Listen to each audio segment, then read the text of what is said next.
Wala jud ko nangapa jud ko kay dili man jud ko tinuod ni inahan. Kuan lamang ko kanang adopted mother. Feel na ko na ang love sa Ginoo para sa bata, ang iyang kaluoy para sa bata, iyang gi-impress akong heart. At nakukuha ng bata. Kay dili gud ang pagbuhi bata, dili gud na sayon. Dali ra ang pagbuhi, pero pag-umol lisod.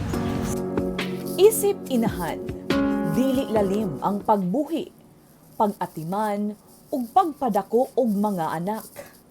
Kugi, sakripisyo, ug pagpaningkamot, labing gikinahanglan. Ingon nga babay, unsaon kaha ang pagpadako sa bata nga dili nimo kadugo? Ug labi na, nga kung dili sab kaminyo. Kaya ba nimong buhion ang usa ka bata nga ikaw ra nag-inusara? Maayong adlaw, ako si Radyoman Michelle Miral Galve. Ubani ko ninyo sa paghisgot sa talagsaong istorya sa usa ka inahan.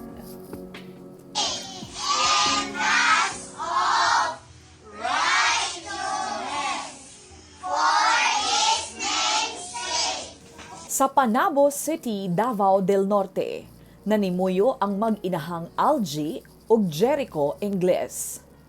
Sulod sa taas na nga panahon, nangalagad sa Dios si Pastora Algie ingon nga usa ka magtutudlo sa Children's Ministry. Tibuok niyang kinabuhi, iyahan ang gihatag diha sa pagtudlo sa mga bata sa simbahan. Gani, wala na siya naminyo ug mas gipili niya ang paghatag sa tanan niyang oras sa pagpangalagad.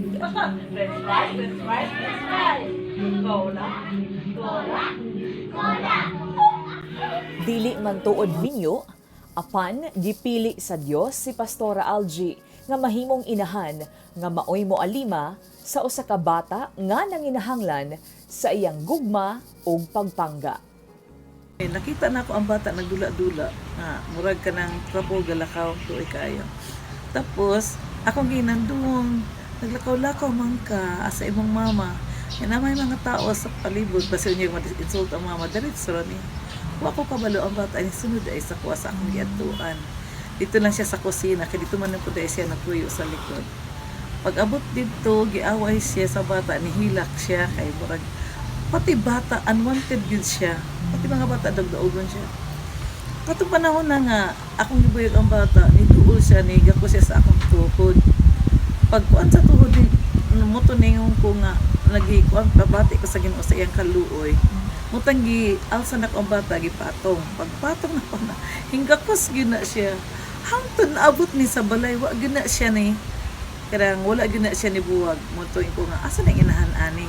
Hindarit sa man ang inahan o kuwag mga sanina o gihatag sa kuwa ang bata. Ingon pa nga akong kauban, nga, ati, perting baho sa bata, kaya perting mo na akong artihan. Baho yung bata, ti. Wajud ko kabati sa baho sa bata, kung dili ang kaluoy lang yun. Nagtuod ko nga, ang kaluoy sa Ginoo, iya yung i-impress akong kasing-kasing. Aron makuha na ko ang bata, ma-rescue siya sa, matagaan siya og love. Hinoon, sa simbahan nga akong trabaho bata man jud. So gitagaan ko niya isa ka congregation sa tugudan nga bata. Aminado si Pastora Algie nga dili gyud sayon ang pagpadako og bata. Ilabi pa sa iyang sitwasyon nga dili niya kini kadugo ug wala sab siya'y kaabag sa pagpadako sa bata kinsa karon ulitaw na. Sa pagdagan sa panahon, gisulti niya nga nangita na sab og father figure ang iyang anak. Wala na ko kabalo na unsa o giunsa na ko ang bata, basta happy ko nga naa siya. Karon lang pagkadako, nagdako siya, nangita gid siya og amahan. Nya ingon ko, naman po ko atoy uyab kunuhay. Akong gipili siya kay kung panalitan magminyo ko nya mga anak di mao out of the picture gid siya. Kay ang lalaki lisod gyud na siya modawat og dili anak. Lisod gyud na siya kay proven gyud na daghan gyud na witnessan nga kining mga lalaki nga na dili ang pud nung tanan kay basi maingon na sila nga grabe ko mga istorya na pud nooy uban pero kasagam gyud lisod gyud sa lalaki modawat sa dili nila anak. Nya dili pa gyud nako anak. Yung magminyo ko, luoy kay ang bata. Mo gina akong ginahuna-huna pirmi sa iya. Yang na explain ko na ako nga ana. Pero ang bata gyud mangita gyud siya og father figure. Mao nga tambag ni Pastora Algie ngadto sa mga kababayen-an. Isulti na ako sa mga dalaga nga wala pa na inahan. Ayaw gyud mo pagpanganak kung walay bana. Na adjay bana. Ana. Exceptional siguro amo kay ang Ginoo may among amahan. Lisod man tuod ang pag-amuma og paghatag og mga gikinahanglan sa bata. Apan bugtong gisaligan lamang niya, mao ang grasya sa Ginoo nga maoy milagrosong naghatag sa mga panginahanglan sa iyang anak. Ang blessing sa Ginoo nilatay sa iya pananglitan. Kaning pagpanahi nako di man jud ko manahi. Perti man ako artiya di gid sila katuos ako nga manahi.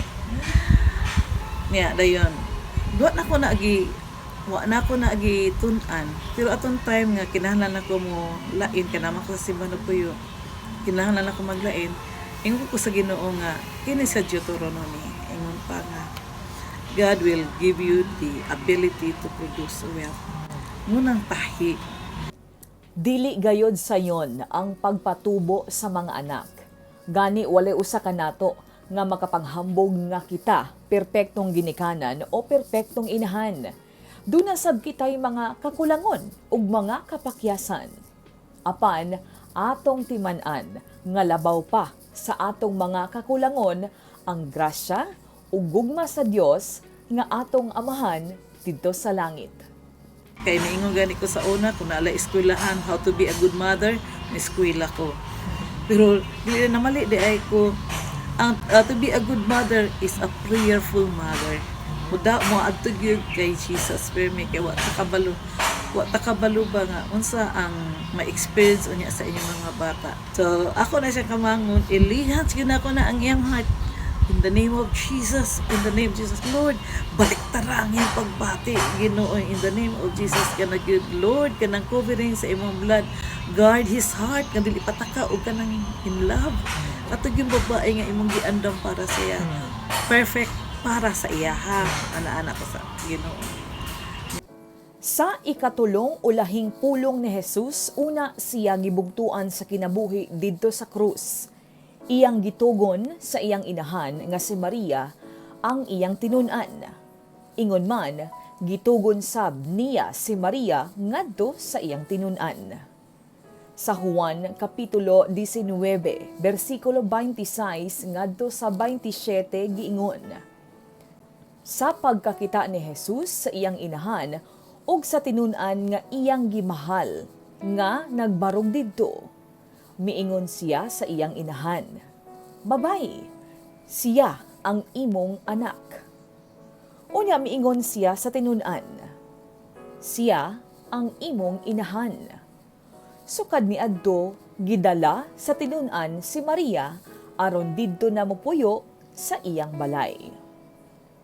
Bisan sa mga malisod nga higayon ni Jesus didto sa krus, nagpakita lamang nga iya gihapong gihunahuna ang kaayuhan sa iyang inahan ug sa iyang tinun-an.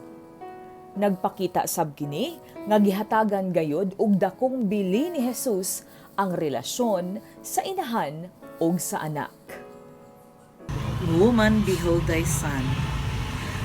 Ingon pag yun mga ginikanan, ayaw yun sa di mga anak. Na subo ko sa uban nga ang mga bata gipanghatag, ang mga bata gipasagdan, yung ubang mga bata gibaligya.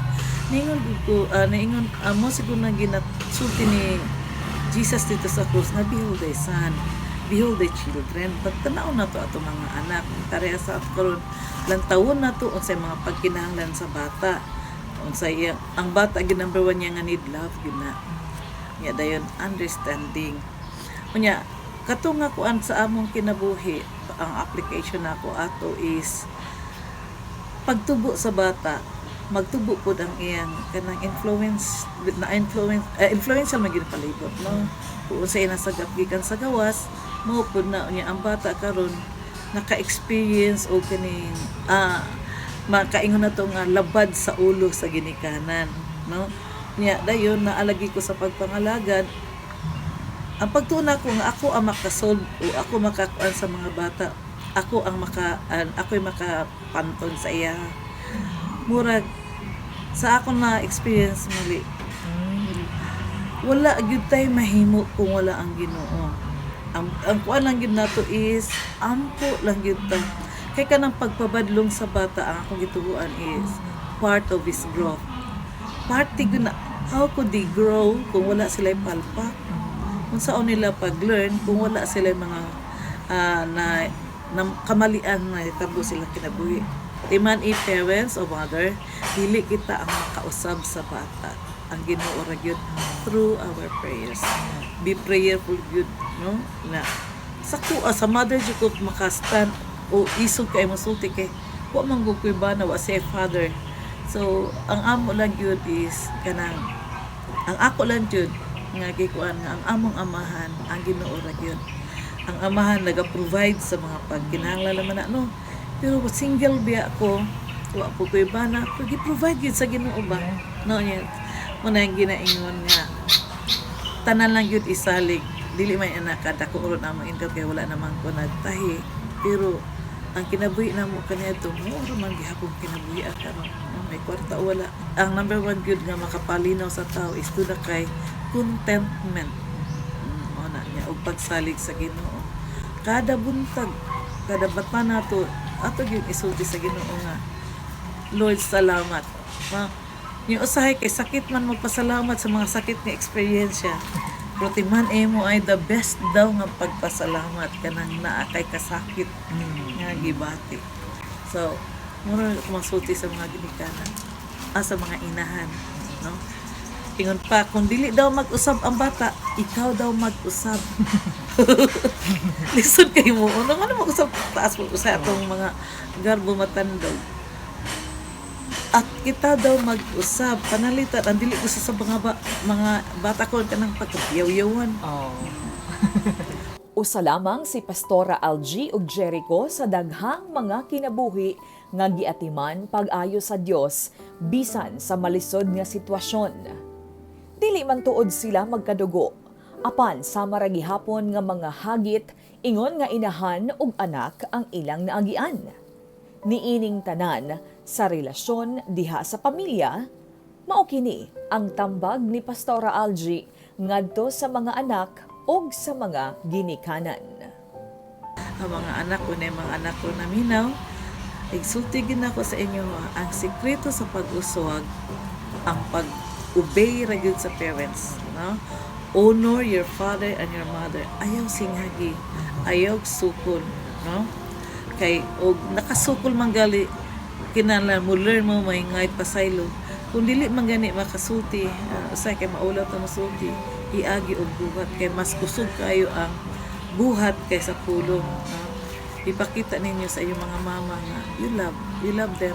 Kung na may mga trabaho, ayud kalimot nga mo share. Mo share jud mo sa inyong ginikanan. I-apply niyo sa inyong kinabuhi ang gisulti sa Biblia na obedient to parents, honor your father and your mother. Kay tagaan mo og long life and you will eat the best of your land. So ang anak masiusay kapakyasan sa mga ginikanan, tahod lang dyan gyapon kay mo nay sikreto sa pag-uswag. Ang mga ginikanan kung saon nga ang inyong anak mag-usab, usabasan na atong kawalaglingon ug di ginato biyaan ang pag-ampo. Ampo ra gyud tong palaban kay di kita ang makausab, Ginoo ra gyud. Mga anak, tahod jud mo sa ginikanan. Kay sa inahan, kay ang inahan nagasap na kanta kita sa tanang kagulanan. Tanan yung kagulanan, inahan jud na, no? So, ayaw unaha ang barkada. Unaha inyong inahan. Kay ang barkada, kung in times of your need, di guna makatabang. Pero ang ginikanan o ang inahan, sa magkalisod mo o sa may tabas yung kanay buhi, inahan yun ang mauno sa inyo. God bless.